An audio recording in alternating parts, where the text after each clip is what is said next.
Oxford, ये नाम सुनते ही दिमाग में क्या आता है? शायद पुरानी इमारतें, बड़े बड़े कॉलेज और दुनिया के कुछ सबसे तेज दिमाग। लेकिन इसकी कहानी सिर्फ इतनी ही नहीं है। 1000 साल से भी ज्यादा समय से ये शहर सत्ता, ज्ञान और हाँ, बगावत का भी केंद्र रहा है। इसकी कहानी बनी है संकटों से और हर बार उनसे उभरने की हिम्मत से। इसी जज्बे ने इसे एक मामूली सी नदी पार करने की जगह से एक ग्लोबल पावर हाउस बना दिया। तो सवाल ये है कि आखिर एक मामूली सा कीचड़ भरा रास्ता दुनिया के सबसे मशहूर शहरों में से कैसे बन गया? तो चलिए पर्दा उठाते हैं इस कमाल के बदलाव के पीछे की कहानी से, उसके संघर्ष से, उसकी काबिलियत से और उसके कभी ना हार मानने वाले जज्बे से। ऑक्सफोर्ड के इस सफर को समझने के लिए हम इसे 5 हिस्सों में देखेंगे। सबसे पहले इसकी हिंसा से भरी शुरुआत, फिर यूनिवर्सिटी का जन्म और उससे हुए झगड़े, उसके बाद देश के बड़े बड़े संकटों में इसका रोल, फिर इंडस्ट्री के आने से पैदा हुआ बंटवारा और आखिर में आज का इसका आधुनिक विरोधाभास। आज जब हम ऑक्सफोर्ड के बारे में सोचते हैं तो एक शांत यूनिवर्सिटी शहर की तस्वीर सामने आती है ना? लेकिन इसकी शुरुआत बिल्कुल भी शांत नहीं थी। सच तो यह है कि ये सैक्सन, वाइकिंग्स और नॉर्मन्स की लड़ाइयों के बीच फंसी एक बेहद अहम और काफी हिंसा से भरी बॉर्डर बस्ती थी। सब कुछ शुरू हुआ एक बहुत ही सीधी साधी जरूरत से, ऑक्सनफोर्डा यानी बैलों के लिए नदी पार करने का एक घाट। लेकिन जल्द ही प्रिंसेस फ्राइट्स वाइट के बनाए मठ की वजह से ये जगह एक आध्यात्मिक केंद्र बन गई। फिर आए वाइकिंग्स और उनसे बचने के लिए ये एक जरूरी किला बन गया। इस दौरान खून खराबा भी खूब हुआ, जैसे 1002 का सेंट ब्राइसडे नरसंहार, और आखिर में नॉर्मन्स ने ऑक्सफोर्ड किला बनाकर इस पर अपना पूरा कंट्रोल जमा लिया। और ये किला, ये सिर्फ पत्थरों की इमारत नहीं था, ये तो इतिहास का एक स्टेज था। सोचिए, एक भयानक गृहयुद्ध चल रहा है जिसे दी अनार्की कहते हैं, और महारानी मटिल्डा इसी ऑक्सफोर्ड किले में घिर गई हैं। उनका यहां से बच निकलना बिल्कुल फिल्मी है। दिसंबर की कड़ाके की ठंड, टेम्स नदी जमी हुई है और वो बर्फ में छिपने के लिए सफेद कपड़े पहनकर वहां से निकल जाती हैं। क्या सीन रहा होगा। चलिए अब उस दौर में चलते हैं जिसने ऑक्सफोर्ड की पहचान हमेशा के लिए बदल दी। यूनिवर्सिटी का जन्म हुआ और इसके साथ ही शुरू हुई स्कॉलर्स और शहर के आम लोगों के बीच एक ऐसी दुश्मनी जो सदियों तक चली और अक्सर खूनी भी साबित हुई। तो इस लड़ाई की वजह क्या थी? देखिए, एक तरफ थे गाउन यानी यूनिवर्सिटी के पढ़े लिखे स्कॉलर्स जिन्हें खास अधिकार मिले थे, लोकल कानून भी उन पर लागू नहीं होते थे, और दूसरी तरफ थे टाउन यानी शहर के मेहनतकश आम लोग जो स्टूडेंट्स के बर्ताव और बढ़ते किरायों से परेशान थे। और ये सिर्फ उस जमाने का झगड़ा नहीं था, ये क्लास और विशेषाधिकार की वही टेंशन थी जो आज भी दुनिया भर के यूनिवर्सिटी शहरों में दिखाई देती है। और ये तनाव 1355 में आग बनकर फट पड़ा। एक पब में शराब की क्वालिटी पर हुई मामूली सी बहस 3 दिन तक चलने वाले दंगे में बदल गई। इसे सेंट स्कोलास्टिका डे दंगा कहते हैं। जानते हैं कितने लोग मारे गए? 93, जिसमें 63 स्टूडेंट्स थे और 30 शहर के लोग। इस हिंसा के अलावा शहर पर एक और बड़ी मुसीबत आई, द ब्लैक डेथ।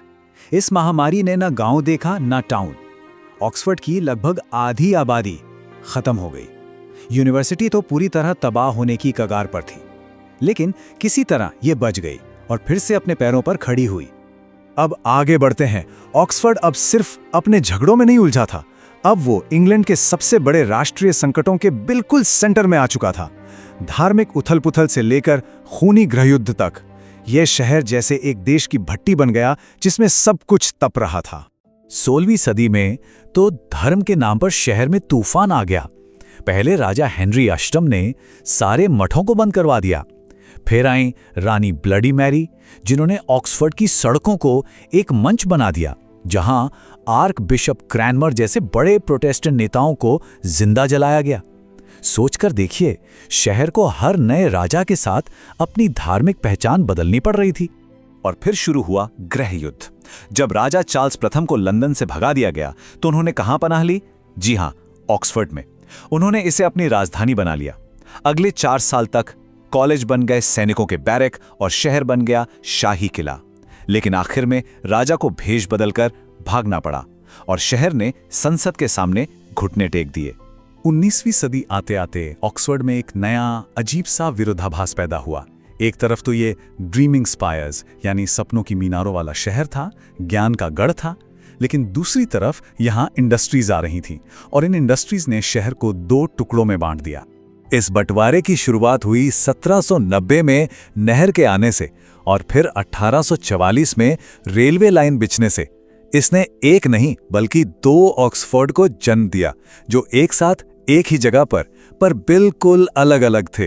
ये बंटवारा शहर की रूह में बस गया था। सोचिए, एक ऑक्सफोर्ड था कवियों और दार्शनिकों का, जिनकी दुनिया पुराने कॉलेजों के आसपास घूमती थी, और एक दूसरा ऑक्सफोर्ड था मॉरिस मोटर्स और फैक्ट्री मालिकों का, जिसका दिल काउली प्लांट में धड़कता था।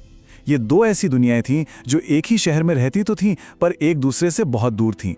और इस बंटवारे का सबसे बड़ा और सबसे बुरा सबूत थी कटस्लो दीवारें। 1930 के दशक में एक मजदूर वर्ग की बस्ती को एक प्राइवेट अमीर इलाके से अलग करने के लिए 9 फुट ऊंची दीवार बना दी गई और उसके ऊपर कांटे भी लगाए गए। वही सदियों पुराना टाउन बनाम गाउन का झगड़ा अब एक नए औद्योगिक रूप में सामने था।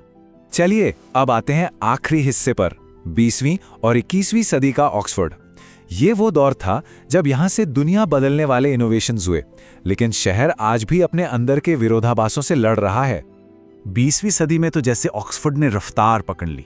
सोच कर देखिए, 1920 के दशक में मॉरिस मोटर्स ने कार मैन्युफैक्चरिंग से पूरी अर्थव्यवस्था बदल दी। 30 के दशक में टॉल्किन और C.S. लुइस यहीं अपनी फैंटेसी की दुनिया बना रहे थे।